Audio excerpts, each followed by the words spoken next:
পান্ডার শহর জামালপুর জেলা থেকে আমি ইমরান মুক্তাদির বাইর হলাম 64 জেলা ঘোরার উদ্দেশ্যে। 64 জেলা ঘুরবো আজ এবং কি আপনাদেরকে দেখাবো, শুধুমাত্র আপনাদের জন্য, আপনাদেরকে 64 জেলা সৌন্দর্য দেখানোর জন্য আমি ইমরান মুক্তাদির জামালপুর শহর থেকে এখন বেরিয়ে গেলাম। এখন বর্তমানে আছে আমি জামালপুর, কিছুক্ষণের ভিতরে আমার গাড়িটি চলে আসবে। তো আমি অতি ফাস্টে যাচ্ছি বাংলাদেশের রাজধানী ঢাকা। ঢাকা থেকে ওখান থেকে আমরা লটারি করতে পারি কোন জায়গাতে যাব, লটারি করতে পারি অথবা আমরা বিভিন্ন প্রসেসের মাধ্যমে যেতে পারি, মানে আমাদের ইচ্ছেতে যাবো না আর কি। বা একটা স্কলার সাথে কথা বলতে পারি তার দেশের বাড়ি কোথায়, আর সেটা জেনে সে জেলাতে যাব।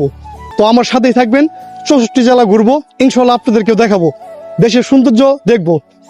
ভ্রমণ করা নাকি ফরজ, যাই হোক ভ্রমণ করলে মনও ভালো থাকে। তো ভ্রমণের উদ্দেশ্যে বের হয়ে গেলাম, আমি আছি, আমার সাথে আছে আমার ক্যামেরাম্যান আসিফ, আমরা দুজনেই বের হয়ে গেছি। সকলে আমাদের সাথে থাকবেন, সকলকে আন্তরিক ধন্যবাদ ও ভালোবাসা, সকলে দোয়া করবেন যেন সুস্থভাবে আমরা 64 জেলা ঘুরতে পারি। আল্লাহ হাফেজ।